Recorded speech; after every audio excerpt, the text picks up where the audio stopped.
Capítulo 4. Das penalidades. Artigo 117. São penalidades disciplinares. E advertência. Segundo, suspensão. Terceiro, demissão. Quarta, cassação de aposentadoria ou disponibilidade. V, destituição de cargo em comissão. V, destituição de função comissionada. Artigo 118. Na aplicação das penalidades serão consideradas a natureza e a gravidade da infração cometida, os danos que dela provierem para o serviço público, as circunstâncias agravantes ou atenuantes, e os antecedentes funcionais. Parágrafo único. O ato de imposição da penalidade mencionará sempre o fundamento legal e a causa da sanção disciplinar. Artigo 119. A advertência será aplicada por escrito, nos casos de violação de proibição constante do artigo 116, incisos I a 8º, 19 e 20, e de inobservância de dever funcional previsto em lei, regulamentação ou norma interna, que não justifique imposição de penalidade mais grave. Artigo 120. A suspensão será aplicada em caso de reincidência das faltas punidas com advertência, e de violação das demais proibições, que não tipifiquem infração sujeita a penalidade de demissão, não podendo exceder 90 dias. Parágrafo 1º. Será punido com suspensão de até 15 dias o servidor que, injustificadamente, recusar-se a ser submetido à inspeção médica determinada pela autoridade competente, cessando os efeitos da penalidade, uma vez cumprida a determinação. Parágrafo 2º. Quando houver conveniência para o serviço, a penalidade de suspensão poderá ser convertida em multa, na base de 50% por dia de vencimento ou remuneração, ficando o servidor obrigado a permanecer em serviço. Artigo 121.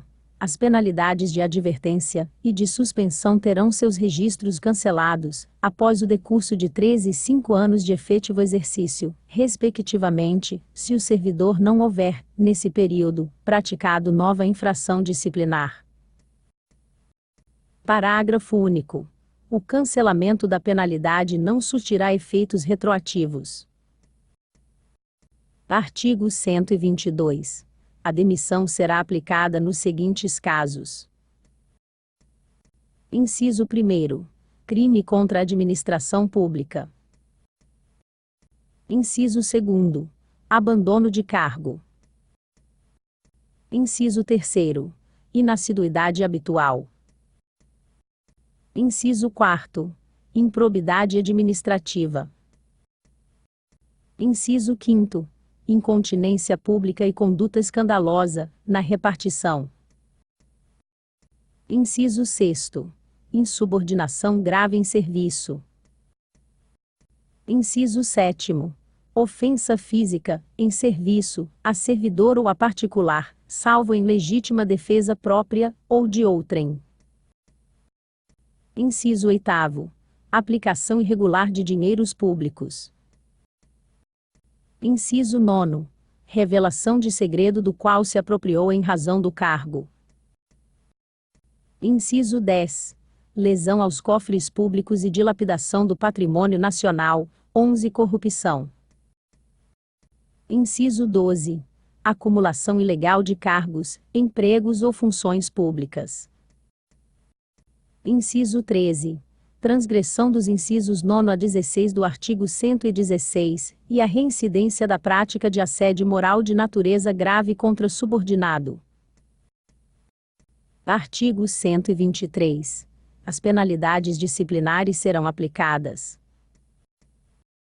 Inciso 1º.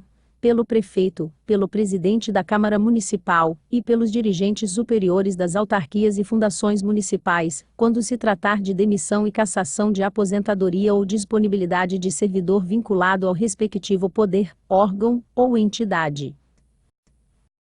Inciso 2º. Pelas autoridades administrativas de hierarquia imediatamente inferior àquelas mencionadas no inciso anterior, quando se tratar de suspensão e advertência. Inciso 3º. pela autoridade que houver feito a nomeação, quando se tratar de destituição de cargo em comissão. Artigo 124. Ação disciplinar prescreverá. Inciso 1º. Em 5 anos, quanto às infrações puníveis com demissão, cassação de aposentadoria ou disponibilidade e destituição de cargo em comissão. Inciso 2º. Em 2 anos, quanto à suspensão. Inciso 3º. Em 180 dias, quanto à advertência. Parágrafo 1º. O prazo de prescrição começa a correr da data em que o fato se tornou conhecido. Parágrafo 2º. Os prazos de prescrição previstos na Lei Penal, quando superiores a 5 anos, aplicam-se às infrações disciplinares capituladas também como crime. Parágrafo 3º. A abertura de sindicância, ou a instauração de processo disciplinar interrompe a prescrição, até a decisão final proferida por autoridade competente. Parágrafo 4º. Interrompido o curso da prescrição, o prazo começará a correr a partir do dia em que cessar a interrupção.